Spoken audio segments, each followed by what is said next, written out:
आज हम MA previous के लिए एक टॉपिक का अध्ययन करेंगे। टॉपिक होगा हमारा राजनीतिक संघर्ष के सिद्धांत।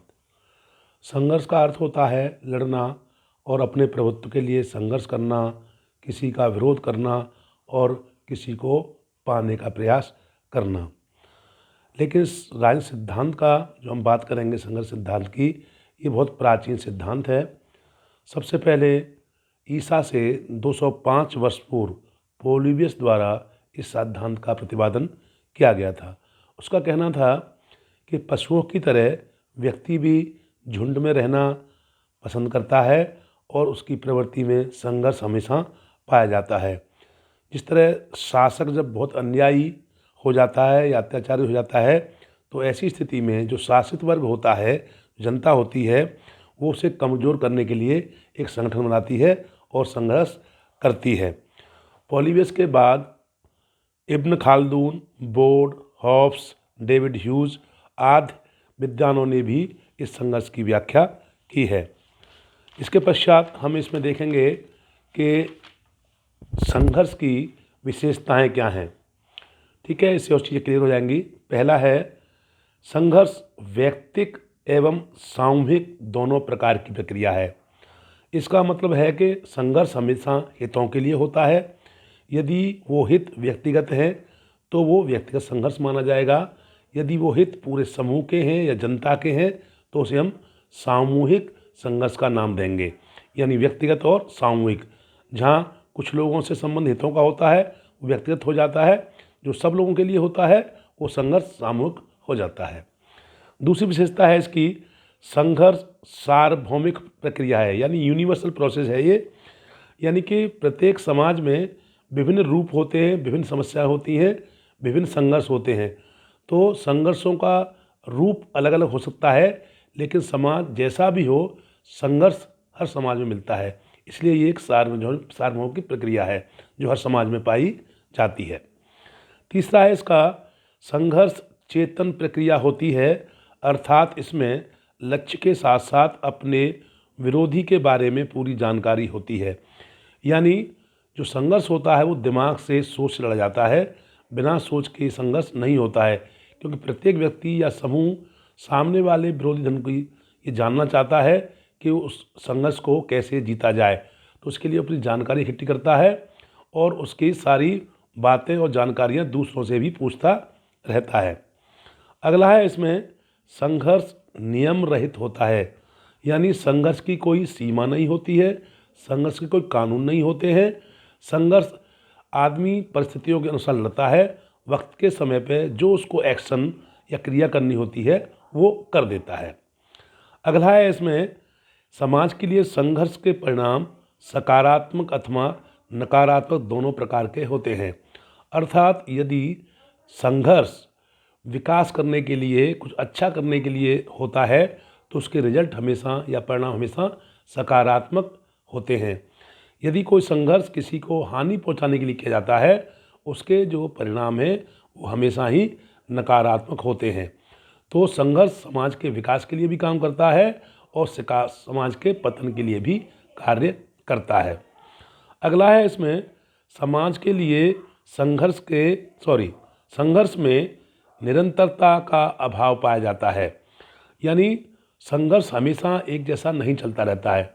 संघर्ष में एक वर्ग जब कमज़ोर होता है तो वो संघर्ष को रोक देता है, फिर दोबारा से अपने आप को मजबूत करने का प्रयास करता है, जिससे वो उस संघर्ष को लगातार जीत पाए। तो कोई भी संघर्ष हमेशा एक जैसा चलता नहीं रहता है। जो कमज़ोर होता है वो अपने पैर वापस खींचता है और जो मजबूत होता है वो संघर्ष करने का प्रयास करता है। तो इसका जो क्रिया है, जो एक्शन है, एक जैसा नहीं रहता।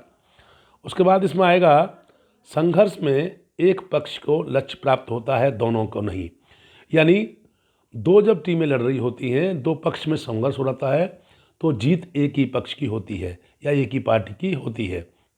इसलिए इसमें कभी भी दोनों पक्षों को जीत नहीं हो पाती है, पक्ष एक ही जीतता है और एक की हानि होती है, एक का नुकसान होता है। अगला है इसमें, संघर्ष के दो लक्ष्य होते हैं। पहला होता है प्रतिद्वंदी को मार्ग से हटाना, यानी अर्थात वो प्रतिद्वंदी मजबूत है तो व्यक्ति या समूह उसको मार्ग से हटाने का प्रयास करता है। इसमें दूसरा लक्ष्य होता है कि संघर्ष करके दूसरे लक्ष्य को प्राप्त करना जिसके लिए वो संघर्ष कर रहा है। अर्थात कोई भी आदमी संघर्ष किसी संस्कृति के लिए, किसी संपत्ति के लिए युद्ध कर रहा है तो उसका टारगेट होता है उसको पाना। यानी जिस टारगेट के लिए, जिस मुद्दे को लेकर, जिस विषय को लेकर, जिस हित को लेकर संघर्ष किया गया है, उसका दूसरा उद्देश्य होता है उस हित को प्राप्त करना। ये थे संघर्ष की विशेषताएं। इसके बाद में पूछा जाता है कि संघर्ष के स्वरूप कितने हैं या संघर्ष कितने प्रकार का हो सकता है। तो इसमें दो ही प्रकार हो सकते हैं। एक होता है प्रत्यक्ष, दूसरा होता है अप्रत्यक्ष, यानी डायरेक्ट कॉन्फ्लिक्ट और इनडायरेक्ट कॉन्फ्लिक्ट। प्रत्यक्ष का मतलब होता है कि दो व्यक्ति या दो समूह प्रत्यक्ष रूप से संघर्ष कर रहे होते हैं। प्रत्यक्ष संघर्ष का होता है कि व्यक्ति आमने सामने संबंध रखता हो। जैसे दो व्यक्ति या समूहों में पाए जाने वाले संघर्ष को प्रत्यक्ष संघर्ष का ही नाम दिया जाता है। जैसे युद्ध करना, सांप्रदायिक दंगे करना, हत्या करना, परिवार के सदस्यों में संघर्ष अथवा दो परिवारों में पेशा करने वालों में संघर्ष इसके उदाहरण माने जा सकते हैं। यानी जो संघर्ष सामने से दिख रहा होता है, जिससे आप संघर्ष कर रहे हैं, तो दोनों ही पक्षों को संघर्ष के बारे में पता या जानकारी होती है। दूसरा है इसमें अप्रत्यक्ष संघर्ष यानी इनडायरेक्ट कॉन्फ्लिक्ट। इस संघर्ष में अप्रत्यक्ष रूप से संघर्ष होता है जिसमें एक दूसरे दल को या समूह को पूरी जानकारियां प्राप्त नहीं होती हैं। वो दिखता तो है, पता तो होता है कि संघर्ष चल रहा है, लेकिन संघर्ष की कोई जानकारी नहीं हो पाती है। उसे बोलते हैं अप्रत्यक्ष संघर्ष। अब इसमें हम देखेंगे कि संघर्ष के कारण क्या हैं, कि समाज में जो संघर्ष होते हैं उसके पीछे रीजन क्या है, उसके पीछे कारण क्या है। तो सबसे पहला इसमें कारण आता है व्यक्तिगत भिन्नताएं। इसमें बताना है कि कोई व्यक्ति पूर्ण रूप से एक दूसरे से समान नहीं हो पाता है। उनमें शारीरिक शक्ति, बुद्धि, रुचि, आदर्श, मूल्य, जीवन लक्ष्य, शिक्षा सबका अंतर पाया जाता है। और ये जो भिन्नताएं हैं ये भी संघर्ष का कारण बन जाती हैं, क्योंकि प्रत्येक व्यक्ति समाज में अपने आप को बड़ा करने के लिए या अपने आप को उत्तम साबित करने के लिए संघर्ष करता रहता है। इसके बाद इसमें आएगा सांस्कृतिक भिन्नताएं। इसमें बताना है कि जो सांस्कृतिक भिन्नताएं हैं वो संघर्ष का एक महत्वपूर्ण कारण बन जाती हैं, क्योंकि संस्कृति व्यक्ति तथा समूह के जीवन की विधि को अभिव्यक्त करती है। यानी वे ऑफ लाइफ, यानी हमें कैसे जीना है, कैसे नहीं जीना है, क्या पसंद करना है, क्या पसंद नहीं करना है, ये निर्भर होता है हमारी संस्कृति के ऊपर। तो जो सांस्कृतिक भिन्नताएं होती हैं वो जीवन की विरोधियों को एक दूसरे के विरोध में खड़ा कर देती हैं, जिसका स्वरूप या परिणाम संघर्ष बन जाता है। उदाहरण के लिए जो धार्मिक भिन्नताएं हैं उसके कारण संसार में बहुत सारे इतिहास रचे गए हैं और बहुत सारे संघर्ष भी और रक्तपात भी हुआ है। भारत में हम इसको हिंदू मुस्लिम जो संघर्ष है उसका उदाहरण मान सकते हैं, या इसके रूप में हम कई बार संघर्ष को देख चुके हैं। इसके बाद इसमें आएगा स्वार्थों का भेद, यानी हमारे जो अपने स्वार्थ हैं वो भी संघर्ष का रूप धारण कर लेते हैं। जैसे परस्पर विरोधी स्वार्थ होने पर भी संघर्ष हो सकता है। जैसे आर्थिक स्वार्थ आधुनिक समय में अत्यधिक महत्वपूर्ण भूमिका अदा करता है। यानी जो विकासशील देश हैं या विकसित देश हैं वहाँ पर संघर्ष कारण क्या बनता है, आर्थिक कारण। जैसे उद्योगों में श्रमिक तथा मालिकों के स्वार्थों का संघर्ष होना तालाबंदी आदि परिस्थितियों को जन्म देता है। यहाँ पर हम मार्क्स के उदाहरण को भी दे सकते हैं। मार्क्स ने माना है कि समाज में जो संघर्ष होता है, वर्ग संघर्ष, उसके पीछे आर्थिक कारण ही होते हैं। मार्क्स ने माना है कि समाज में हमेशा दो ही वर्ग पाए जाते हैं, एक जिसके पास पैसा होता है, एक जिसके पास पैसा नहीं होता। जो पैसा होता है वो होता है हैव, और जो पैसा नहीं होता है वो हैव नॉट बोलता है।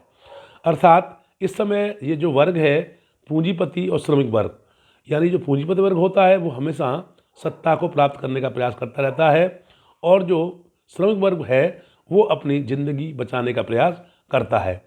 तो मार्क्स का मानना है इन दोनों में हमेशा ही संघर्ष चलता रहता है।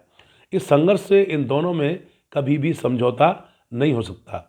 लेकिन इसका अंत कैसे होगा? मार्क्स का मानना है कि जब श्रमिक वर्ग पूंजीपति वर्ग का विनाश कर देगा तब ये संघर्ष समाप्त हो पाएगा। इससे पहले इस संघर्ष के समाप्त होने के कोई कारण नहीं बनते हैं। इसके बाद लास्ट में इसमें हम देखेंगे सामाजिक परिवर्तन, यानी कि समाज में जो परिवर्तन होते हैं वो भी एक संघर्ष का कारण बन जाते हैं। जैसे जब समाज में चेंज होता है तो पूरा समाज विभिन्न समूहों में बंट जाता है। उदाहरण के लिए जैसे कृषि का स्तर बदल गया है, खेती करने के तरीके बदले हैं क्योंकि समाज में काफ़ी तकनीकी विकास हुआ है। उसके साथ साथ औद्योगिक स्तर पर भी विकास हुआ है। तो समाज में जो परिवर्तन आए हैं उससे दो तरह की पीढ़ी उभर कर हमारे समाज में आई है। एक है पुरानी पीढ़ी, एक नई पीढ़ी, और दोनों की सोच में और मूल्यों में अंतर पाया जाता है। इसलिए इन मूल्यों में हमेशा ही संघर्ष चलता रहता है और इनका जो रिजल्ट जाता है, परिणाम जाता है, वो होता है एक समझौता। क्योंकि ऐसी स्थिति में हम कुछ पुरानी पीढ़ी की बातों को मान लेते हैं और कुछ नई पीढ़ी के मूल्यों को उसमें शामिल कर लिया जाता है। लेकिन ये संघर्ष कभी समाप्त नहीं होता। इससे संघर्ष से क्या होता है? परिवार टूट जाते हैं, माता पिता से बच्चे अलग हो जाते हैं, है ना। तो ये जो प्रक्रिया है वो हमेशा समाज में चलती रहती है। क्यों? समाज का विकास होगा तो समाज में परिवर्तन आएगा, परिवर्तन आएगा तो मूल्यों में परिवर्तन आएगा। जब मूल्यों में परिवर्तन होगा तो हमेशा संघर्ष की स्थिति बनी रहेगी। इसके